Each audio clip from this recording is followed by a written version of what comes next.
Hello, beautiful, and welcome to Finding Fertility.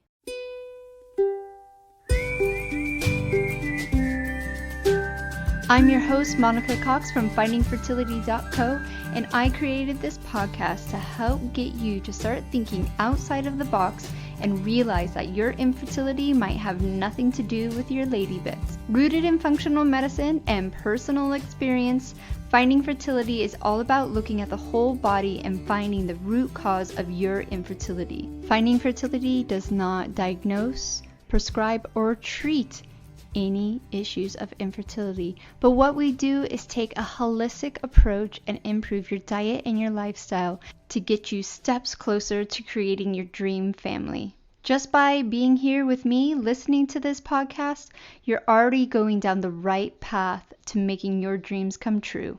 Let's do this together. Happy Friday, y'all. Welcome back to another episode of Finding Fertility. I'm your host, Monica Cox, and I'm so honored you are here becoming the conscious mama you were born to be. Today, we have a little clip from our community. I give you my honest and real opinion about fertility testing. Just an FYI, the three main tests that I recommend for my community, which you can access within the community and obviously within the one-to-one, is a food sensitivity test, super high quality one that's not just IgG, a high quality gut health test that looks at your microbiome, looks at bugs and any other parasites, things like that, and function of the test.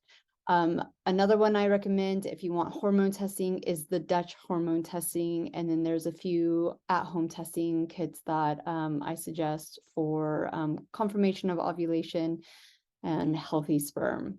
So without further ado, let's get to today's episode.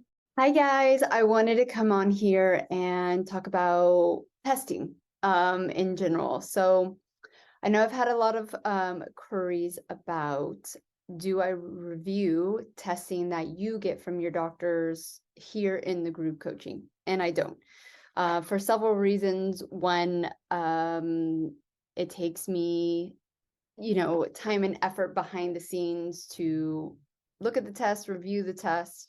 But the other kind of main reason is even when I'm reviewing testing for one-to-one clients, or if you've bumped up, like paid a one-to-one fee for reviewing like the gut health test or the microbiome test, the MRT test, or the Dutch testing, is I actually get you to send in intake forms as well. And this is how I was trained, and this is how I like to do it, because we don't just take testing and look at it and go, okay, those are the results, this is what we're going to do. We actually take your health issues that you are talking about, that you are, saying these are an issue for me, and we actually combined it with the testing. So that's kind of the main reason I don't do it within the group coaching. It's just something I do for the one-to-one. But I want to talk about generally about testing and how I personally feel, and this is my personal feelings. And remember, anytime you are looking into doing testing, you need to ask yourself if this is the right test for me. Is this the right investment? Is this going to put my mind at ease, right? And do what's right for you. In my experience,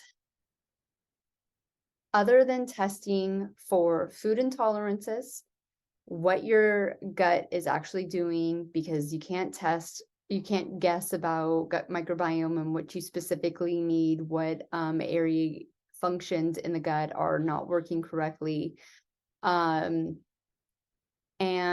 testing for, genetic issues that can't be influenced at the moment by functional medicine.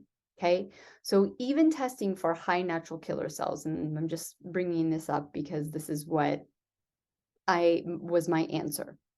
I needed that answer because I didn't have the knowledge that I have now.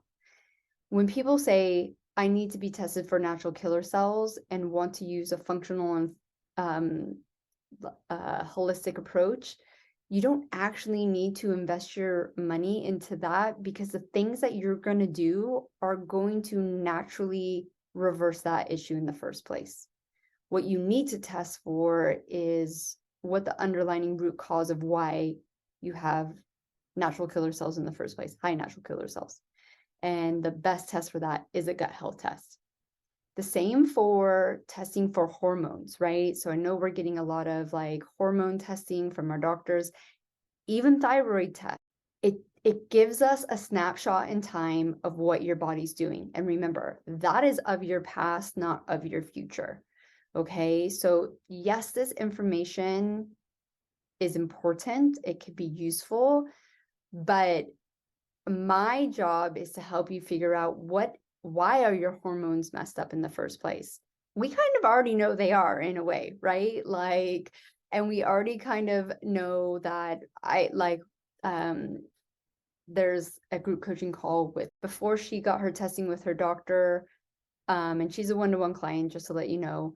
The intake forms that she did for me, I pinpoint her thyroid. You're showing classic signs of thyroid dysfunction. So I don't even need to have tests to show me that you're doing that. And the test results came back normal in the Western medicine's eyes anyways. So we're highly unlikely going to get that medical support if desired, right? Because the doctor would be like, you're fine. And we know that's not the case. So the testing for those types of things, like I said, can be supportive, but they're not going to give me or you the answers that we're actually truly seeking, right? Your hormones are most likely off due to stress levels, gut health, and it's important to just focus in on those things.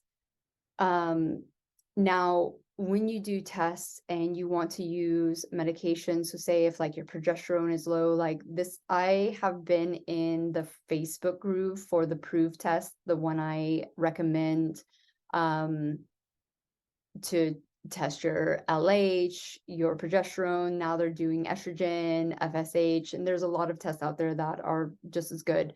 What those women were seeking was information to take to their doctor to get progesterone cream or inserts or whatever it is to support that luteal phase and move into the first trimester before the placenta takes over.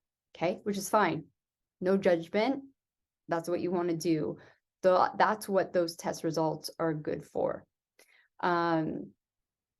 When you're taking a holistic and a functional approach, you want to go, how can I improve those levels in the first place? Because obviously there's an underlying issue. And if I don't take care of it, what's that going to lead to in the future? And this is why secondary infertility is so on the rise, and even getting into our children's health, and why it's so poor is because our health is so poor in the first place. Remember, you don't have to be perfect to get pregnant. The crackhead on the street has told us that. So just remember that when you're getting this testing in, it can be supportive, useful, gives us little cues here and there, but it's really not the end all and be all to your progress. What I really encourage everyone to do is to really hyper focus on the things that you can control. And this is going to go back to surrender, following your intuition, getting that subconscious mind and that mindset in check so we can then do the physical things that we need to do with our diet, with our exercise, and with our stress levels. Okay. So those are the nitty gritty of why I don't review test results for like in the group coaching sessions or even within the community, and just some food for thought of moving forward in your journey when you are getting test results like this back from your doctors. Okay. Remember, snapshot in time of your past, not of your future. You're like lean into that intuition And when you're moving through the course, just really connect with those things and stay strong and consistent in doing the things that you can control. Okay, so I hope this helps. Big hug to everyone, and we'll speak soon.